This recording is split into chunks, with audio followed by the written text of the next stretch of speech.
লোকটা মুড়িসুড়ি দিয়ে বসেই ছিল অনেকক্ষণ। ট্রেন 4-5টা স্টেশন পেরিয়ে গেছে। আমরা 3 বন্ধু উল্টো দিকের জানালার ধারে বসে জমিয়ে আড্ডা শুরু করেছি। হঠাৎই লোকটা নড়ে চড়ে উঠে আমাদের দিকে তাকালো আর বলল, ভবিষ্যৎ আগের থেকে জানা যায় না বলছেন? আশ্চর্য, লোকটা এতক্ষণ জেগেই ছিল। আমরা ভেবেছি ঘুমোচ্ছে। দিব্যি শুনে যাচ্ছিল আমাদের এতক্ষণের তর্কাতর্কি। আমরা 3 জন, মানে আমি, রথিন আর সুশোভন, একসঙ্গে বসলে অবশ্য কিছুক্ষণের মধ্যে তর্ক বেঁধে যাওয়াটা অনিবার্য ব্যাপার হয়ে ওঠে। আসলে আমরা 3 জন অফিস কলিগ। একদিকে যেমন দারুণ বন্ধু, আবার আমাদের মতের অমিল বিস্তর। রথিন ঘোর নাস্তিক, বিশ্ব সংসারের প্রতিটা ইঞ্চি ও যুক্তিবাদ দিয়ে যাচাই করে নিতে চায়। অন্যদিকে সুশোভন আবার 33 কোটি দেবদেবীকে নিত্য প্রণাম ঠকে। হাঁচি, টিকটিকি, তন্ত্র, মন্ত্র, জ্যোতিষ সব মানে। ও বলে, সংখ্যাগরিষ্ঠ মানুষ যেটাকে বিশ্বাস করে সেটাকে না মানার মতো জোরদার বুদ্ধিবৃত্তি আমার অন্তত নেই বাবা। আমি হচ্ছি মধ্যপন্থী, যাকে বলে ওই সন্দেহবাদী। কি জানি, হয়তো রথিনই ঠিক, কিংবা হয়তো সুশোভন। শেষ কথা বলার আমি কে? ভূত আছে কি নেই, তন্ত্রমন্ত্র উচ্চাটনে কাজ হয় কিনা, জ্যোতিষীরা সত্যি জ্ঞানী নাকি বুজুর্গি, এসব সম্পর্কে কোনো দৃঢ় মতামত আমার সত্যিই নেই। সত্যি বলতে কি, উৎসাহও নেই। এজন্যে বিশ্বাস অবিশ্বাস নিয়ে যখন তর্ক বাঁধে, রথিন আর সুশোভন দুজনেই আমার সমর্থন খোঁজে, আর প্রতিবারই হতাশ হয়। আজও ব্যাপারটা সেরকমই চলছিল। মধ্যরাতের ফাঁকা ট্রেনে জমিয়ে বসার পর এ কথা সে কথার সূত্র ধরে জ্যোতিষ আর ভবিষ্যৎবাণী নিয়ে লেগে গেল রথিন আর সুশোভনের মধ্যে। রাত বেশ গাঢ় হয়েছে। অফিসের সহকর্মীর বৌভাতের নেমন্তন্ন খেয়ে ফিরছি আমরা। দৌড়াতে দৌড়াতে এসে ধরেছি লাস্ট ট্রেন। হাঁপাতে হাঁপাতে ফাঁকা কামরাটাই উঠে সুশোভনই প্রথম মন্তব্যটা করল। ওহ লাখ, এ কি বলে লাখ, বুঝলি রথিন? সেই শুরু। সেখান থেকে ডালপালা বেয়ে প্রথমটা আস্তে আস্তে, তারপর বিতর্ক একেবারে মগ ডালে চড়ে বসল। সৌভাগ্য, দুর্ভাগ্য, জ্যোতিষ, সেখান থেকে ঠিকুচি, কুষ্ঠি, হাত দেখা, রত্নধারণ। ওহ, রথিন সবকিছু ধাপ্পাবাজি আর কুসংস্কার বলে উড়িয়ে দিচ্ছে, আর সুশোভনও জোর গলায় পাল্টা বক্তব্য রাখছে। তার স্টকে আছে মোক্ষম মোক্ষম সব এক্সাম্পল। কোন সালে, কোন দেশে, কোন যোগী কিংবা জ্যোতিষী কি কি ভবিষ্যৎবাণী মিলিয়ে দিয়েছিলেন তার হাজারো বৃত্তান্ত। আর রথিন ধারালো যুক্তি দিয়ে সেগুলোকে খণ্ডন করার চেষ্টা করছে। আর আমি কোনো পক্ষেই নেই, কিংবা দুপক্ষেই আছি। মাঝে মাঝে এর হয়ে ঘাড় নাড়ছি, তো মাঝে মাঝে ওর হয়ে। রথিন তখন কথায় কথায় সুশোভনকে একেবারে নক আউট করার মুখে। জোরালো গলায় বলল, শোন, আজ পর্যন্ত কেউ নির্ভুলভাবে ভবিষ্যতের কথা বলতে পারে কি? সে হাত দেখেই হোক বা কুষ্ঠিগুণেই হোক, কিংবা তোমার ওই নস্ট্রাডামের মতো অলৌকিক দর্শন দিয়েই হোক, যেটুকু মিলেছে বলে প্রচার করা হয় তার অনেকটাই আলগা আলগা অনুমান আর কমন সেন্স। পুরো ব্যাপারটাই চালাকিতে মুড়ে রাখা। এক্সও হতে পারে, আবার ওয়াইও হতে পারে। সবটাই ব্যাখ্যা করার কৌশল। বিশ্বাসপ্রবণ মানুষ ওইসব কায়দাতেই ইন্টারেস্টেড হয়, ভাবে এই তো সত্যি মিলে গেল। ঠিক ওই সময় ওদিকের জানালার ধার থেকে লোকটা আওয়াজ বের করল।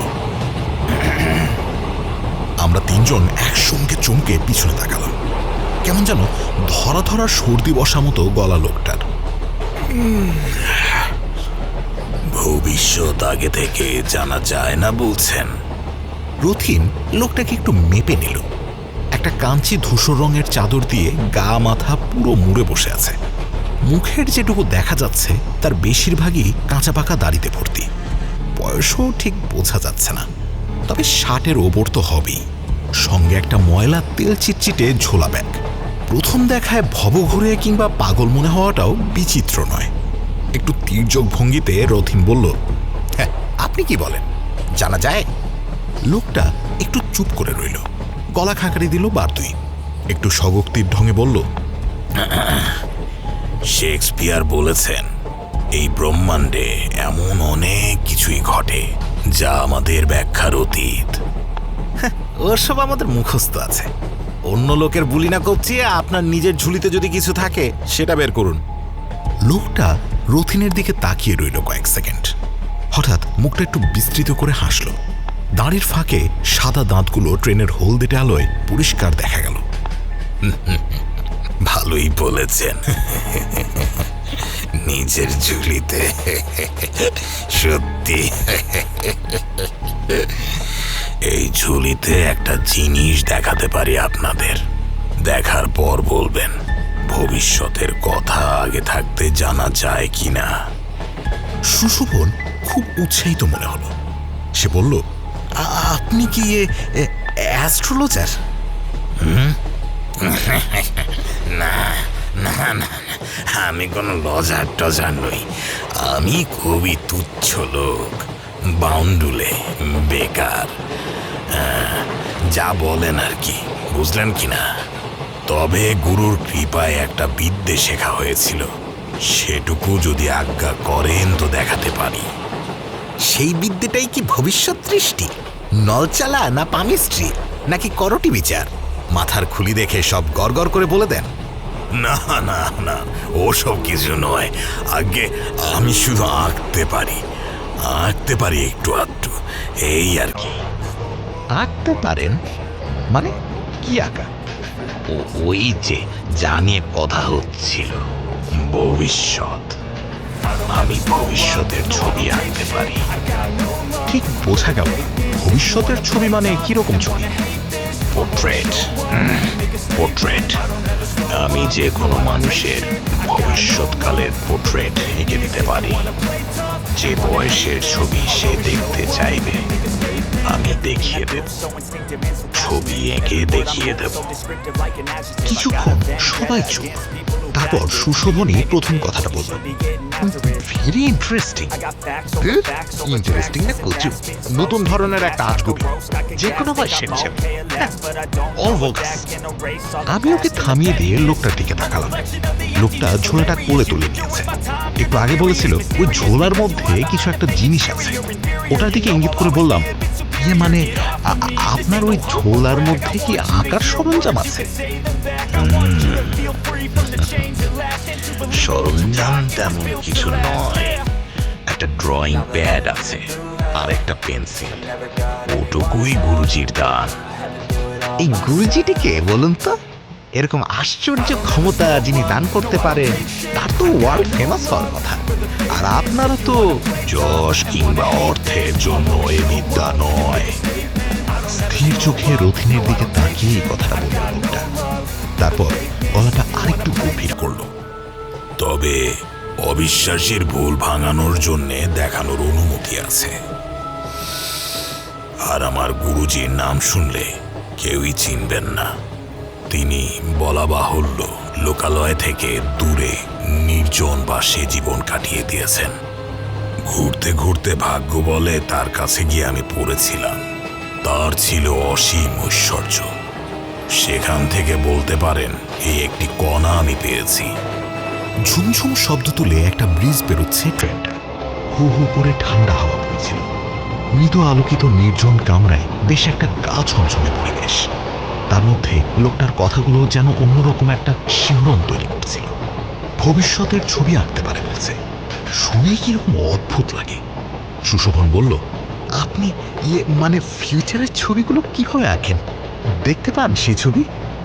লোকটা মাথাটা ওপর নিচে দোলালো, অর্থাৎ হ্যাঁ বলতে চাইল। চোখ বন্ধ করে পেন্সিলটা প্যাডে ছোঁয়ালেই ভেসে ওঠে, সঙ্গে সঙ্গে এঁকে ফেলতে পারি। তাহলে দেখি আমাদের মধ্যে কারো একটা পোর্ট্রেট আঁকুন তো। আচ্ছা ঠিক আছে, আমারটাই আঁকুন। মনে করুন বুড়ো হলে কেমন দেখতে হব, ওই 70-75 বছর বয়সে। ওভাবে হবে না। এই প্যাডে আপনাকে নিজের হাতে লিখতে হবে ঠিক কোন সময়ের ছবি আপনি চাইছেন, সাল, তারিখ, এমনকি ঘন্টা, মিনিট পর্যন্ত। মহাকাল, অনন্ত, একটা কোনো বিন্দু নির্দিষ্ট করে দিন। লোকটা প্যাড আর পেন্সিল বের করে সুশোভনের দিকে বাড়িয়ে দিল। মনে মনে হিসেব করে নিয়ে একটু নার্ভাস হাতে প্যাডের একটা কোনায় সুশোভন লিখল 26শে অগাস্ট 2060। মানে তখন ওর বয়স দাঁড়াবে 76 বছর। আরো লিখুন, ঘন্টা লিখুন, মিনিট লিখুন। আমাদের দিকে তাকিয়ে একটু অপ্রতিভ হয়ে হাসলো সুশোভন। তারপর লিখল রাত 9:15। যত সব ধাপ্পাবাজি, যা তা কিছু একটা এঁকে দেখিয়ে দেবে। আমি আঁকাগোড়া লোকটাকে দেখছিলাম।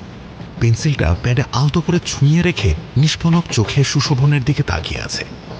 আধ মিনিট, 1 মিনিট, আস্তে আস্তে দুটো চোখের পাতা নেমে আসছে, যেন সম্মোহিত হয়ে ঘুমিয়ে পড়ছেও। আশ্চর্য, ও চোখ বোঝা অবস্থাতেই খসখস করে প্যাডের ওপর পেন্সিল চালাচ্ছে লোকটা। আর কি দ্রুত টান! ক্ষিপ্র বেগে পেন্সিল ছুড়ে বেড়াচ্ছে হাতের কাগজের ওপর। কতক্ষণ লাগলো? 2 মিনিটও নয়। চোখ খুলে ফেলল লোকটা, প্যাডটা বাড়িয়ে দিল সুশোভনের দিকে।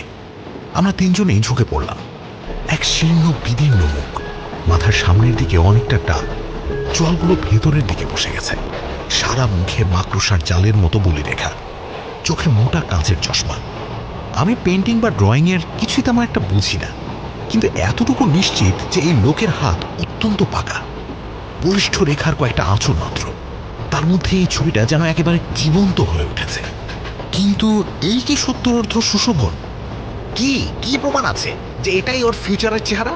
টাক পড়ার কোনো লক্ষণই নেই এখনো পর্যন্ত। ওর মুখটা যেরকম শুকনো আমসত্ত্বের মতোই হবে তার কোনো গ্যারান্টি আছে কি? আরে ও তো মোটা থপথপে হয়ে যেতে পারে। সন্দেহটা এরকম যে আমারও হচ্ছিল না তা নয়, সবচেয়ে বড় কথা হলো এই ছবির যথার্থতা এক্ষুনি প্রমাণ করার কোনো উপায়ও নেই। আমি বললাম, আচ্ছা, না মানে এটা সত্যি মেলে কিনা সেটা দেখার জন্য তো আমাদের আরো প্রায় 50 বছর অপেক্ষা করতে হবে। না, হবে না, উনি যা এঁকেছেন তা 100% অ্যাকিউরেট। বাবা বাবা, তুই তো দেখছি একেবারে ভবিষ্যৎ দৃষ্টি পেয়ে গেছিস। হ্যাঁ, তা সার্টিফিকেট দিচ্ছিস কোন গ্রাউন্ডে? তুই নিজের 75 বছরের চেহারাটা দেখতে পাচ্ছিস? না না, শোন, আমি আমার দাদা মশাইকে দেখেছি, মায়ের বাবা, মারা গিয়েছিলেন 7 বছর আগে। সবাই বলে আমাকে নাকি তারই মতো দেখতে। ঠিকই বলে, আমি তার ইয়াং বয়সের ছবি দেখেছি, আদল একেবারে স্পষ্ট, আর তার মাথায়ও ঘন চুল ছিল তখন।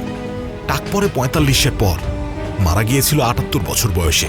প্রায় হুবহু এই চেহারাটাই দাঁড়িয়েছিল। ছবিটার দিকে আঙ্গুল তুলে দেখালো সুশোভন। রথিন একটু থমকে গেল, তারপর ভ্রু দুটো কুঁচকে বলল, yes, I don't believe it. তুই জল মেশাচ্ছিস যাতে করে ব্যাপারটাকে দাঁড় করানো যায়। আমাকে তুই ডাউন করার জন্য ইচ্ছা করে বানিয়ে তুলছিস সেটা। না না না না, একদম নয়, বিশ্বাস কর, সত্যি।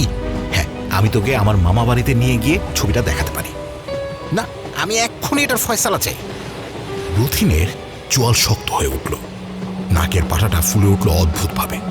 আমার দিকে ফিরে ঝাঁঝালো গলায় রথিন বলল, এই তুই তুই তুই একবার তোর তোর ভবিষ্যতের ছবিটা আঁকতে দে তো। আমি জানি তুই এ ব্যাপারে অনেস্ট থাকবি। আমি আমি মানে? রথিন যেভাবে বলল, আমার আর না করার কোনো রাস্তা ছিল না। একটু ইতস্তত করে প্যাডটার সাদা পাতায় ওই একই তারিখ লিখে দিলাম।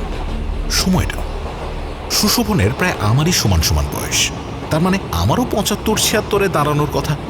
দেখা যাক ছবিটা কি দাঁড়ায়। পেন্সিল ছুঁয়ে আবারও চোখ বুঝল লোকটা। আমি প্যাডের উপর পেন্সিলটার দিকে তাকিয়ে আছি। এক্ষুনি বিদ্যুৎ গতিতে আঁচড় পড়বে পাতায়, কিন্তু এ কি? পেন্সিল স্থির, এক বিন্দু নড়ল না। লোকটা চোখ খুলে ফেলল, সাদা কাগজে একটাও দাগ পড়েনি। আমি জিজ্ঞাসার চোখে তাকালাম ওর মুখের দিকে। লোকটা 2-3 সেকেন্ড আমার দিকে তাকিয়ে আস্তে আস্তে ডানে বাঁয়ে মাথা নাড়াল। আমি বললাম, কি কি ব্যাপার? নেই, ছবি নেই, ওই বয়সের কোনো ছবি দেখা যাচ্ছে না। মানে ছবি দেখা যাচ্ছে না কেন? লোকটা মাথা নিচু করেই রইল, কোনো উত্তর দিল না। তার মানে আর আঁকতে সাহস হচ্ছে না, যদি ফেঁসে যায়। দাঁড়া দাঁড়া দাঁড়া, এক মিনিট। আচ্ছা আচ্ছা, আপনি কি বলতে চাইছেন? ওই বয়স পর্যন্ত আমি আর বেঁচে থাকবো না, তাই কি ছবি? তাই, বাস্তবে তাই দাঁড়াচ্ছে। ওয়াও, বাহ বাহ বাহ বাহ, দুর্দান্ত দুর্দান্ত। আরে দারুণ কায়দা নিয়েছেন মশাই। এরপর 2 বছর কি 5 বছর কমিয়ে কমিয়ে তারিখ লাগানো যাক, ঠিক বের করে ফেলা যাবে ও কবে মারা যাবে। কি ঠিক বলছি কিনা? 5-7 বার আঁকাতে বসলেই যে কোনো লোক নিজের আয়ু জানতে পারবে। Fine business. আরে মশাই, আপনি তো লাল হয়ে যাবেন। শুরু করে দিন, নিন, শুরু করে দিন। লোকটা মাথা তুলে রথিনের দিকে তাকালো। চোখের দৃষ্টিটা অদ্ভুত, কিরকম খসখসে গলায় বলল, আপনি ঠিক বলছেন না। একজন মানুষের মাত্র একবারই ছবি আঁকতে পারি আমি, দ্বিতীয়বার আর পারবই না। রিয়েলি? বেশ বেশ, তাহলে আমার একটা পোর্ট্রেট আঁকুন তো দেখি। কই, দিন, প্যাডটা দিন এদিকে, আমি সাল তারিখ সময় সব লিখে দিচ্ছি। লোকটা হাত বাড়িয়ে প্যাডটা এগিয়ে দিল। খসখস করে সাদা পাতায় রথিন এ কি রথিন? আরে তুই কি লিখেছিস সেটা? ভবিষ্যতের কোন একটা সময় চাইছে। আরে এ তো আজকের তারিখ। রথিন মুখ বাঁকিয়ে হাসলো একবার, তারপর বাঁ হাতের ঘড়িটা দেখালো। 11:15। ভবিষ্যতের সময়ই আমি দিচ্ছি ব্রাদার, রাত 11টা। হ্যাঁ, এবার বোঝা যাবে আপনি কত বড় আর্টিস্ট। নিন নিন ধরুন। 15 মিনিট পরে আমার কেমন চেহারা হবে আঁকুন তো। এখানে আর অনুমান টনুমান নেই। ট্রেন থেকে নামার আগেই মিলিয়ে নেওয়া যাবে চোখ বুজে ভবিষ্যৎ দেখে আপনি কেমন ছবি আঁকেন। রথিনের দিকে এক দৃষ্টিতে তাকিয়ে প্যাডে পেন্সিল ছোঁয়ালো লোকটা। চোখ বুঝল এবং সঙ্গে সঙ্গে খুলে ফেলল চোখ। পেন্সিল এক বিন্দু নড়েনি। আমার বুকের মধ্যে হাতুড়ির ঘা পড়ছে। হ্যাঁ, সুশোভন অস্ফুট একটা আর্তনাদ করে ফেলল। রথিন উঠে দাঁড়ালো, প্রচন্ড উত্তেজিত। উত্তেজনার চোটে কাঁপছে রথিন। কি কি কি বলতে চান আপনি? What do you mean? আমি ঠিক বুঝতে পারছি না। আমি দেখতে পেলাম না। ছবি আমি দেখতে পেলাম না। দেখতে পেলেন না মানে? হ্যাঁ, ইয়ার কি? এতক্ষণ এত লম্বা চওড়া লেকচার দিয়ে গেলেন, গুরুর কৃপা, অলৌকিক বিদ্যা। কি বলতে চাইছেন আপনি? বলুন বলুন, কি বলতে চাইছেন আপনি? 15 মিনিটের মধ্যে আমি মারা যাব? শালা! আমি কিচ্ছু বলছি না, কিন্তু ছবি কাগজের পাতায় না ফুটলে সেরকমই মানে দাঁড়ায়। যাক, অনেকক্ষণ অহেতুক খানিকটা বাজে সময় কাটলো আপনাদের। আমি চলি, আমি পরের স্টেশনেই নামবো। বলতে বলতে উঠে দাঁড়ায় লোকটা। না না না না না, আপনি আগে এটার মীমাংসা করে যাবেন। তারপর আগে স্বীকার করুন যে আপনি একটা ঠক, চোর। আপনার বুজরুকি দিয়ে আপনি ঠকাতে চাইছিলেন। রথিনের হাতের মুঠো শক্ত হয়ে উঠল, কপালের শিরা ফুলে দপদপ করছে। এদিকে এগোতে এগোতে দরজার কাছে গিয়ে দাঁড়ালো লোকটা। আবার একটা ব্রিজ বেরোচ্ছে ট্রেন। গুম গুম ছমছম শব্দ, কামরাটা দুলছে, আলোটা কাঁপছে মাঝে মাঝে। অনেক নিচে নদীর জলে সে আলো চিকচিক করে উঠছে। রথিন দাঁতে দাঁত চেপে বলল, শালা ফ্রড, চোর, ভণ্ড কোথাকার প্যাচে পড়ে এখন দরফরিয়ে পালাতে চাইছে। দেখ শালা! লোকটা মুখ তুলে তাকালো একবার। ছুমছুম শব্দের মধ্যে আমরা শুনলাম সে বলছে, 15 মিনিট কিন্তু পেরিয়ে যায়নি এখনো। তবে রে শালা এখনো তোর পাচ্ছিস? তোকে আমি চাপা একটা ক্রুদ্ধ অর্জন করে হুড়মুড় করে লোকটাকে ধরতে গেল রথিন। লোকটা দরজার দিক থেকে আরেকটু সরে গেল, আর আমরা দেখলাম রথিন লাফিয়ে যেতে গিয়ে কামরার মেঝেতে উঁচু হয়ে থাকা একটা লোহায় হোঁচট খেল। ভারসাম্য হারিয়ে দরজার দিকে আছড়ে পড়ল রথিনের শরীরটা। ঠিক সেই সময় ট্রেনটাও প্রচন্ড তুলে উঠল একবার। দপ করে আলোটাও গেল নিভে 1 সেকেন্ডের জন্য। এর পরপরই রথিনের চিৎকার, একটা আর্তচিৎকার আমাদের রক্ত হিম করে দিয়ে ক্রমশ নিচে, আরো নিচে মিলিয়ে গেল। পাথরের মতো বসে রইলাম আমি আর সুশোভন। চোখ বুঝে ফেললাম দুজনেই। আলো জ্বলল আবার। ব্রিজ শেষ। এবার শক্ত জমির উপর দিয়ে হু হু করে ছুটে চলেছে রাতের রেলগাড়ি।